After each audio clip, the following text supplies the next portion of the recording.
Ashama akkam jirtu hordoftoonni urjiin tartaamitti nageenyi koo kan jaalalaa fi kan kabajaa lafa jirtan maratti isiniif haa ta'uun isiniif jedha. Guyyaa har'aa kan nuti waliin haasofnu shamarri takka dhiira tokkoof yoo jaalala dhugaa hin qabneef mallattoo akkamiit agarsiisti kan jedhu waliin haasofna. Wantoota afur isiniif qabadhee dhufeen jira. Hanga xumura qophii kanaatti na faana tura. Shamarri takka dhiira tokkoof yoo jaalala dhugaa hin qabneef mallattoon isheen agarsiistu inni jalqaba ofiifis sitti dhiyaachuu hin feetu. Atis akka itti dhiyaatu hin barbaadu. Kana jechuun akka maatii ishee hiriyoottan ishee wantoota waa'ee isheetti wal qabatu tasumaayyuu akka bartu hin feetu.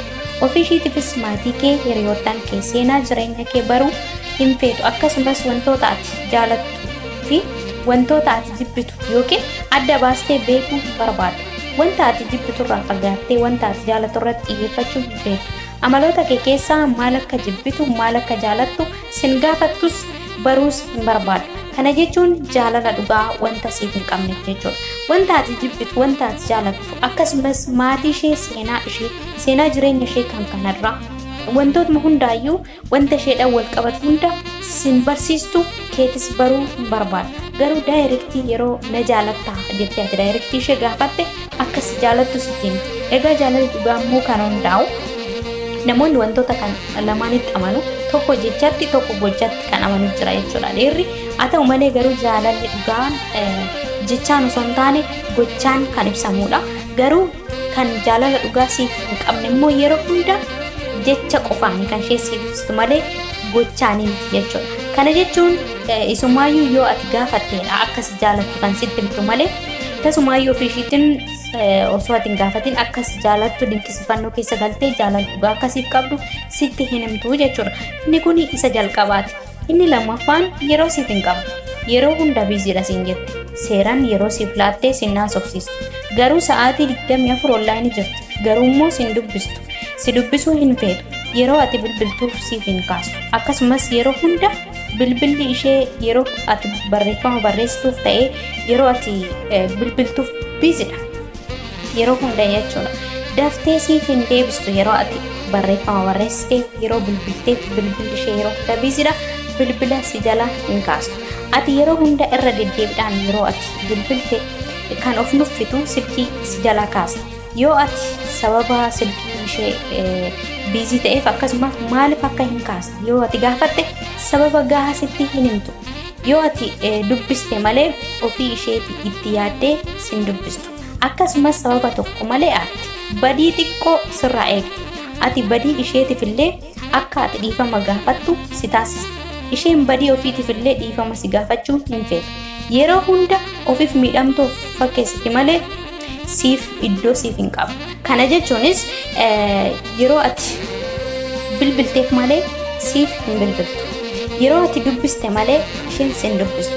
Bilbilli ishee sababa maaliitiin akka biizii ta'e yoo ati gaafatte sababa gahaa irraa hin argattu. Badii tokko malee sitti aarti jechuudha. Badii tokko malee callisteetuma kan sitti aarti. Shamarri jaalala siif hin qabne. Irra deddeebiidhaan akka ati dhiifama ishee gaafattu si taasisti. Badii kee malee.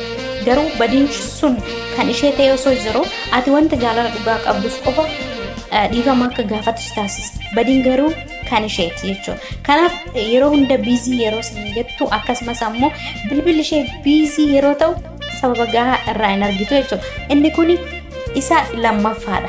Inni sadaffaan karoora keessa hin gaafattu kan isheellee sitti himtu. Sifaana jireenya akkamii akka jiraachuu barbaaddu sifaana hin haasoftu. Waa'ee bultii ishee faana dhaabbachuu yoo ati itti haasoftu itti hin tolu. Sababni isaas sin jaalattu waan ta'eef. Akkasumas siif hin yaaddu, siif hin dhiphattu. Osoo ati onlaayinii irraa baddee huma itti hin fakkaatu. Maal ta'e jettee siif hin dhiphattu.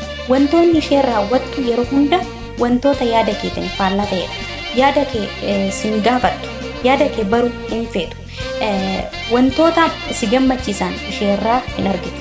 Yeroo hunda si gaddisiisuu irratti xiyyeeffatu. Akkasumas sitti hin hinaaftu jechuunis hinaaffaa sirraa hin qabdu. Yoo nama jaalatan kaa yeroodhuma kamuu taanan hinaaffaan jaalalaa ni jira. Hinaaffaan garmalees immoo jaalalaa akkamii hundi keenya ni beekna. Haa ta'u malee garuu isheen iddoo kanatti jaalala dhugaa wanta siif hin qabneef homaa ittiin fakkaatu jechuudha. Wantoota garaagaraa yookiin ishee waliin osoo haasoftu shamara biraa waliin akka caarraa ta'e osoo haasofte eenyu jettee sin gaafattu jechuunis mallattoon hinaaffaa isheetti hin dhaga'amu. Mallattoon hinaaffaa isheetti hin dhaga'amu. Akkasumas jechoota wantoota ati raawwattu irratti mallattoolee hinaaffaa wanti isheerraa mul'atu tasumaan hin jiru jechuudha. Isheen iddoo sanatti waan jaalala dhugaa siif qabdu akkasumas amanamummaa wanta siif qabdu fakkeessiteeti. Garuu kan isheen haasoftu iddoo sanatti miti. Garuu hundi keenya iyyuu kanuma beeknudha, nama jaalatanitti kaa inni naafani. Isheen garuu iddoo sanatti mallattoo hinaaffaa akkasii sana siif hin qabdu jechuudha. Yeroo wanti tokko si dhiphise si tasgabbeessuuf hin yaaltu, wantoota si gammachiisaniin dhiphina sana keessaa si baasuuf hin yaaltu. Abshir siin jettee haamilee siif hin taatu. Shamarri sin jaalanne jechuudha. Yeroo ati dhiphattee jirtutti sammuun ishee wooma tokko itti hin dhaga'amu. Hin dhiphattu jechuudha. Akkasumas wantoota dhiphina san keessaa si baasan, wantoota si gammachiisan irratti xiyyeeffattee dhiphina sana keessaa si baasuudhaaf hin yaaltu. Sababni isaatis wanta sin jaalanne. Inni kun isa sadaffaadha.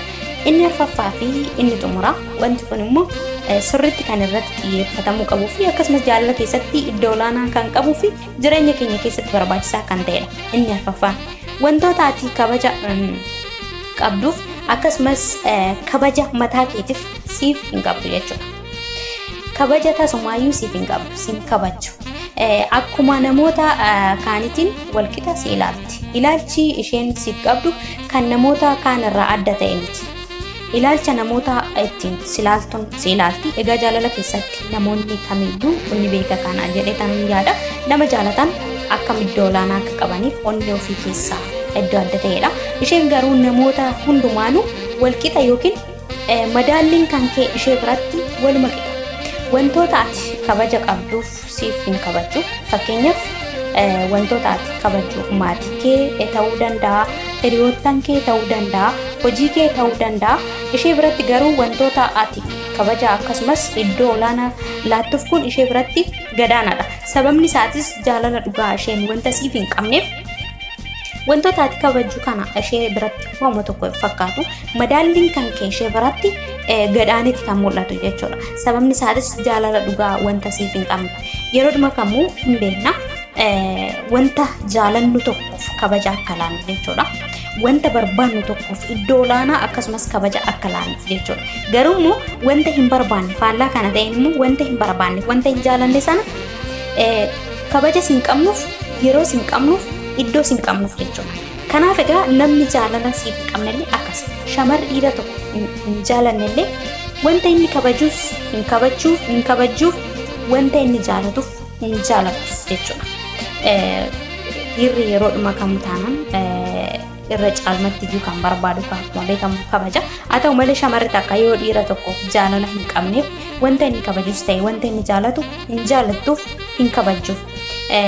Inni kun isa arfaffaatii fi isa xumuraati. Osoo hin dubbatin wanti inni irra darbu hin barbaanne keessaa tokko shamaras ta'e dhiira yeroo hedduu kan mul'atu shamarran biratti haa ta'u malee dhiirota biraallee ni jira wanti akkanaa. Dhiirris shamara isa jaalattu, isa kadhattu, isa kunuunsitu, isa kabajju dhiisee kan isa hin kabajne, kan ofii gaditti isa ilaaltu, kan yeroo hunda isa xiqqeessitu, kan yeroo hunda isa arrabsitu, kan maatii isaa arrabsitu, kan eenyummaa isaa arrabsitu faanaa fiiga jechuudha. Illikiis ta'uu danda'a, xiqqis ta'uu danda'a. Haa ta'u malee garuu iddoo kana osoo isheen shamarri takka osoo sin jaaladha, sin kabaja, si faana bultii ijaarrachuun barbaada, si faana jiraachuun barbaada osoo jettee shamarri takka itti himtu, inni immoo kan isa hin kabajne, kan isa hin jaalanne, kan maatii isaa hin jaalanne, kan eenyummaa isaa guutuu hin jaalanne, kan yeroo isaaf hin laanne, kan obsaan waan tokko irra darbuuf hin dandeenye, akkasumas kan aarii isaa irraa tasgabbeessuu hin dandeenye faana fiiga jechuudha. Dhiira biratti illee wanta akkana hin argamu. Gama shamaraattis immoo yoo deebine shamarri takkas dhiirri tokko osoo iddoo kanaa ishee kabaju, osoo ishee jaalatu, osoo ishee kunuunsu, iddoo olaanaa osoo qabuuf isheen kan jala fiigdu dhiira ishee hin kabajne, dhiira eenyummaa ishee xiqqeessu, dhiira eenyummaa isheetiin ishee arrabsu, ishee irra darbee immoo kan maatii ishee arrabsu faanaa fiigdu jechuudha. Egaa jireenya keenya keessatti dhiiras ta'e shamara al tokkodha. Namni kamiyyuu kan jiraatu lafa kanarra al tokko jiraata, al tokko darba. jireenya keenya keessatti dirqama sammuun keenya maal akka barbaadu, onneen keenya maal akka filatu dhaabbannee of dhaggeeffachuudha qabna. Yeroo tokko illikiidhaafis namni itti deemu ni jira. Haa ta'u malee illikii yookiin xiiqin abbuumameedha. Sammuu keenya of gaafachuu, onneen keenya maal akka barbaadu beekuu dirqama. Al tokkoon lafa kanarra jiraannu sana keessatti gammachuu mataa keenyaatiif duraan dursaa kan iddoo laatu qabu nama osoo hin taane numadha. Eenyu waliin akka gammannee jiraachuu barbaannuu fi gammannee jiraachuu qabnu dirqama jireenya keenya keessatti adda baafachuudha qabna. Shamaras ta'e dhiira jechuudha. Kan nu jaalanne faanaa fiiguu osoo hin taane kan nu jaalatu faanaa yoo sammuun keenyaaf onneen keenya eeyyamamaa ta'e nama sanaa waliin jiraachuun baay'ee barbaachisaadha. Duraan dursa garuu murteessuudhaan dura sammuu keenya gaafachuun, onnee keenya gaafachuun dirqama. Lafa kanarra hanga jiraannutti al tokko erga jiraannee al tokkoon sanadha kan nuti gammannee lafa kanarraa godaanuu dandeenyu jechuudha. Kanaaf egaa gammachuu keenya keessatti maal akka barbaannu duraan dursa adda baasnee beekuun baay'ee barbaachisaadhaan jedha. Egaa viidiyoo kanarraa akka waa hubattan abdiin qaba. Dogongorri viidiyoo kana keessa yoo jiraate komentii jalatti naaf barreessuu hin dagatinaa. Akkasumas laayik sheer gochuu hin dagatinaa siin jedha. Viidiyoon kiyya kanarraa asumarratti goolabamaa akka waa irraa hubattan shakkii hin qabu. Viidiyoo kan biraatiin hanga walitti deebinutti waan na faana turtaniif hedduu gammadeera. Galatoomaa. Horaa bulaa.